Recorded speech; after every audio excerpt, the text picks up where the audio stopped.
Content creation और monetization में किन चीज़ों को एज ए की पॉइंट माइंड में रखना है, इन चीज़ों को मैं ऑलरेडी ज़ोइक के या एडसेंस के ट्यूटोरियल में डिस्कस कर चुका हूँ, लेकिन इनको अलग से मेंशन करने का मकसद ये है कि आपने बाकी जो चीज़ें लर्न की उनके बाद आपने इन चीज़ों को, इन पॉइंट्स को माइंड में ज़रूर रखना है। मोनेटाइज जब आप अपने ब्लॉग को करते हैं तो आपने चाहे अप्लाई करने से पहले या अगर कोई अप्रूव भी हो जाती है तो आपने इन चीज़ों को फॉलो लाजमी करना है।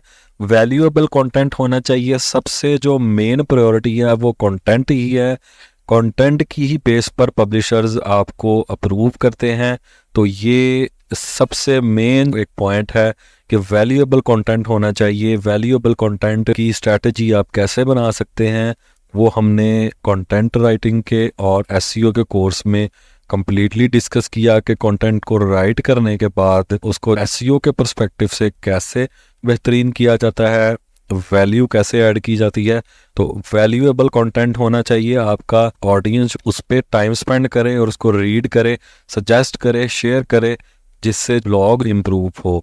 और जो ट्रैफिक आपको रिसीव होती है वही traffic in form of payment, in form of money आपको रिसीव होती है। जितनी ज़्यादा ट्रैफिक उतनी ज़्यादा इनकम।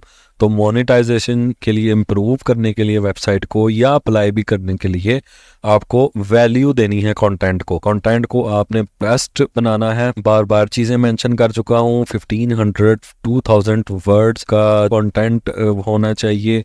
उसमें तमाम इम्पोर्टेंट हेडिंग्स, सब headings, points, features, FAQs, final thought, starting paragraph, सब चीज़ें लाजमी होनी चाहिए।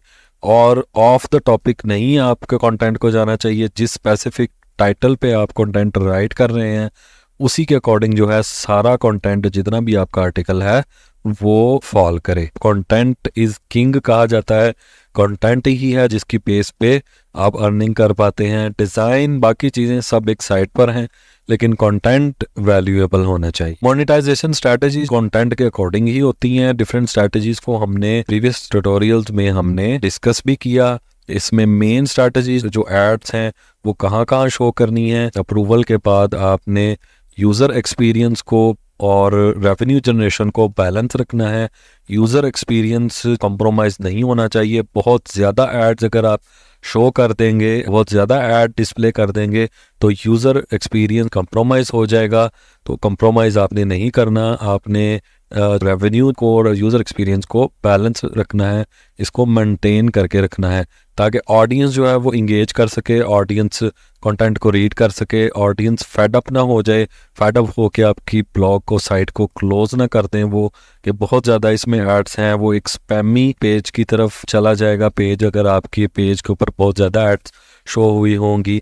तो इन चीज़ों का आपने ख्याल रखना है। जो बाकी स्ट्रैटेजीज़ हैं मोनेटाइजेशन के वाले से वो आपके ब्लॉग के अकॉर्डिंग होंगी। जैसे जैसे आप मॉनिटर करेंगे वेबसाइट को, यूज़र बिहेवियर को आप चेक करेंगे, स्टैटिस्टिक्स को देखेंगे और आप रेवेन्यू जनरेशन में रिपोर्ट्स को चेक करेंगे। ये कहाँ से आपको ट्रैफिक आ रही है, किस डिवाइस से आ रही है, किस प्लेटफॉर्म से आ रही है, कौन सा सोर्स है, कौन सा मीडियम है, किस पेज के ऊपर ज़्यादा ट्रैफिक है।